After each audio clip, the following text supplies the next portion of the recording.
नमस्कार दोस्तों। आज हम लोग इस वीडियो के माध्यम से बात करेंगे। आप लोगों से बस थोड़ा सा सॉरी चाहते हैं, क्षमा चाहते हैं कि 2-4 दिनों से आपको वीडियो नहीं मिल पाया होगा मेरे चैनल के माध्यम से, क्योंकि मैं थोड़ा सा व्यस्त था किसी और काम को लेकर के, समझ गए कि नहीं? तो बस उसके लिए क्षमा चाहते हैं। अब आपको रेगुलर पर डे आपको वीडियो मिलेगा, जैसे अपडेट आएगा। लेकिन मैं आपको अपडेट देने जा रहा हूं बिहार भूमि राजस्व विभाग को लेकर के परिमार्जन पल्स का जो अभियान चलाया जा रहा है। इस अभियान के अंतर्गत कहां कहां पर कितना काम हो चुका है और कितना अभी तक नहीं हो पाया है, जिसका 16 प्रखंडों का लिस्ट जारी हो चुका है। समझ गए कि नहीं? तो 16 प्रखंड में कहां पर कितना मामला निष्पादन हो चुका है, कितना पेंडिंग पड़ा हुआ है, इस पूरे डिटेल्स में मैं आपको बताने का प्रयास करूंगा जो लिस्ट जारी की गई है। अब यह लिस्ट मैं जो जारी किया गया बताऊंगा, इस चीज को आप सही जानकारी दीजिएगा कि ये लिस्ट आपके गांव का है, आपके प्रखंड का है, तो आप का काम यहाँ पर हो रहा है या नहीं हो रहा है, कि गवर्नमेंट ऐसे ही बेमतलब का बेतुकी अपडेट दे रही है। समझ गए कि नहीं? तो इस अपडेट को लेकर के हम लोग बात करेंगे। इसमें लिखा गया है कि कटिहार में परिमार्जन पल्स अभियान पर हड़ताल का असर, हजारों मामले पेंडिंग, जमीन मालिक परेशान। ये आपका हेडिंग है। तो इस हेडिंग को लेकर के हम लोग पूरे बात करेंगे बढ़िया से। इसमें लिखा गया है, कटिहार जिले में डिजिटल जमाबंदी सुधार को लेकर चल रहे परिमार्जन पल्स अभियान में हड़ताल से ब्रेक लग गया है। हड़ताल आपको पता है चल रहा है, अभी सीओ का चल रहा है, कर्मचारियों का चल रहा है। और आपको नए तरीके से एक और सी वीडियो में हम बताए थे कि पंचायत सचिव भी हड़ताल कर रहा है। लोग 8 तारीख से चालू है उनका भी, 8 अप्रैल से। करे कि 4 अप्रैल तक जिले में परिमार्जन पल्स को लेकर के कुल 92,797 आवेदन प्राप्त हुए हैं।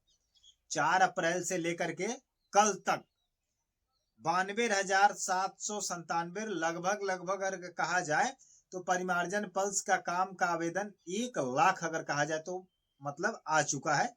कितने दिन में? कल था आपका मतलब 13 तारीख और 4 तारीख से स्टार्टिंग किया, तो 9-4-13, 9 दिन में 1 लाख परिमार्जन का काम आवेदन गया है। इसका मतलब कि बिहार भूमि राजस्व विभाग में इतना न त्रुटि है, इतना न खराब काम हुआ है, इतना न बिगड़ा हुआ काम है, जिसको सुधारने के लिए अगर कहा जाए तो पर डे 2-4-5 दिन में 1 लाख आवेदन जा रहा है। बट इस पर काम किया जा रहा है नहीं किया जा रहा है, ये भी मैं आपको बताने का प्रयास करूंगा। वीडियो को पूरा देखिएगा। इस पे लिखा है कि वहीं 9,823 मामले अभी लंबित है। इसमें से 8,500 मामले कर्मचारी स्तर पर लटके हुए हैं और सीईओ स्तर पर 1,311 आवेदन लंबित है। समझ गए कहां कहां पर पेंडिंग पड़ा हुआ है, कहां पर लंबित पड़ा हुआ है। इसमें कह रहे कि अब तक 295 मामलों को विभिन्न कारणों से रिवर्ट भी किया गया है। सीओ और राजस्व कर्मचारी के हड़ताल में चले जाने के कारण आम लोगों के राजस्व विभाग संबंधित कार्य पर ब्रेक लग गया है। कह रहे कि 295 मामले ऐसे हैं जिसको रिवर्ट किया गया है विभिन्न कारणों से। उसमें कुछ ऑब्जेक्शन लगा करके, रीजन लगा करके बहुत सारे ऐसे आवेदन है जिसको हटा दिया गया है कि इसमें ये प्रॉब्लम है, इसमें ये प्रॉब्लम है, इसका काम नहीं हो पाएगा। लेकिन मैं आपको बता दूं कि जितना फर्म को रिजेक्ट किया जाता है, रिवर्ट किया जाता है, तो कहने का मतलब है कि कुछ कारण अगर लगाया जाता है तो कुछ कारण सही भी होते हैं, कुछ कारण गलत भी होते हैं। क्यों? क्योंकि कुछ कारण सही होते हैं जिस पर वो लोग लगा देते हैं ऑब्जेक्शन, तो चलेगा। बहुत ऐसे लंबित पेपर है जिस पर कोई कारण नहीं है, कोई रीजन नहीं है, बट उसको भी वो लोग क्या किया, लोग रिजेक्ट कर दिया है। लोग किस लिए? पैसा के लिए। पैसा दीजिएगा आपका काम हो जाएगा।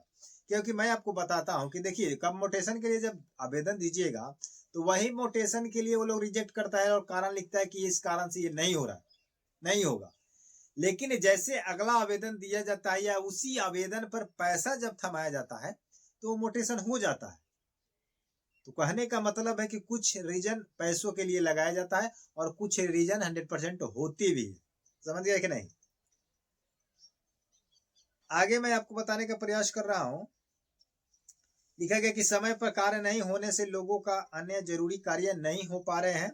प्रशासन द्वारा कई अंचलों में हड़ताल में गए पदाधिकारियों कर्मचारियों की जगह कई पदाधिकारी और कर्मचारियों को अतिरिक्त प्रभार दिए गए हैं। जिला प्रशासन द्वारा इसका समीक्षा भी की जा रही है।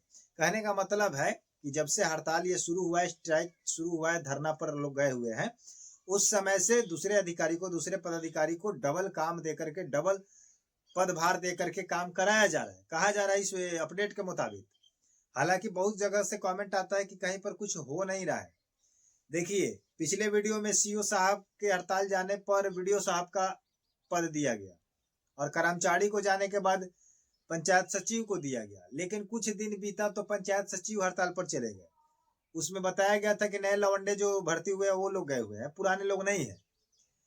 तो हो सकता है कि कुछ दिन के बाद वीडियो साहब भी चले जाए, तो आपका काम नहीं हो पाएगा।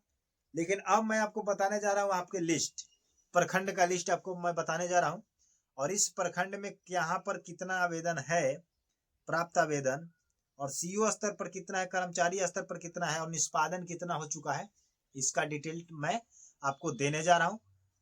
ध्यान से सुनिएगा। प्रखंड का नाम है सबसे पहले आपका कदवा, जहां पर 13,795 आवेदन प्राप्त हुए।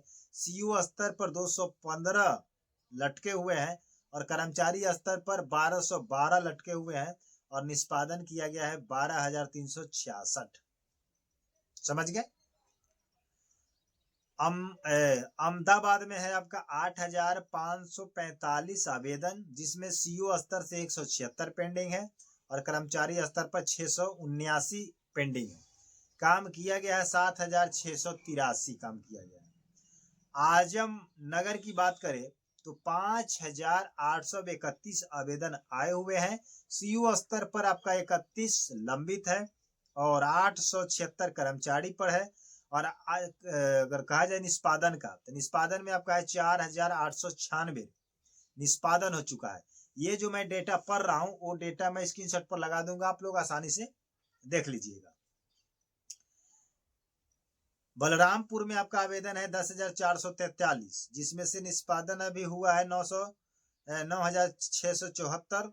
सीओ स्तर पर 146 अटका हुआ है, कर्मचारी स्तर पर 556 अटका हुआ है।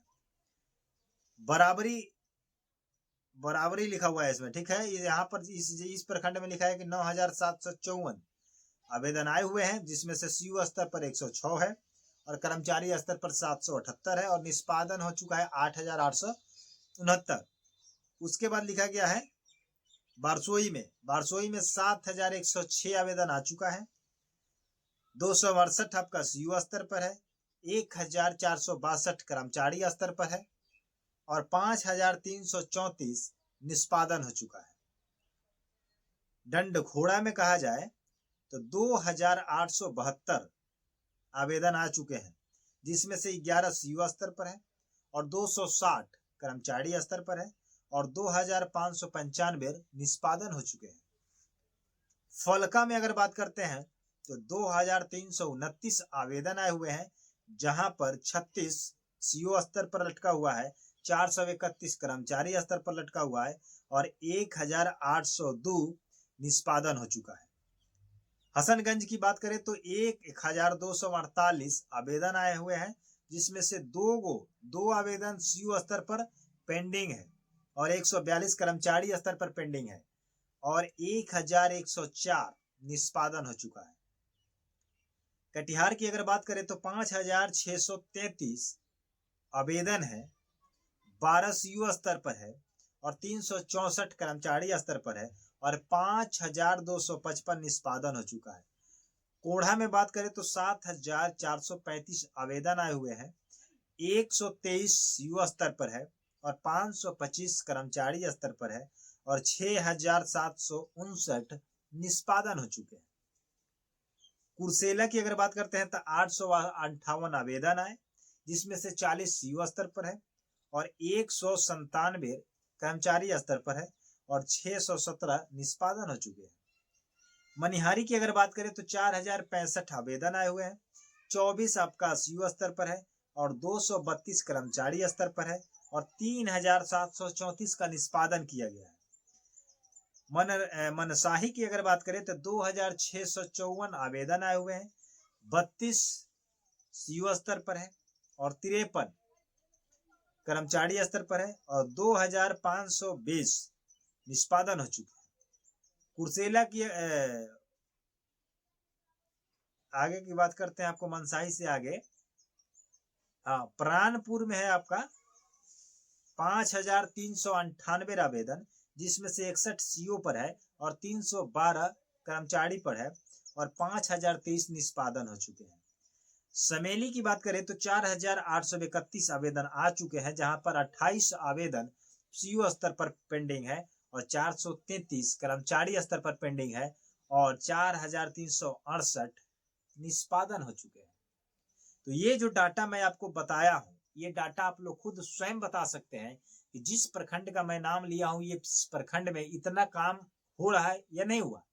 आप लोगों का काम हो रहा है या बेमतलब का हो सकता है कि झूठा बयान गवर्नमेंट दे रही हो, दिलासा देने के लिए जनता को, कि ताकि इन लोगों को क्या मिले, शांति मिले।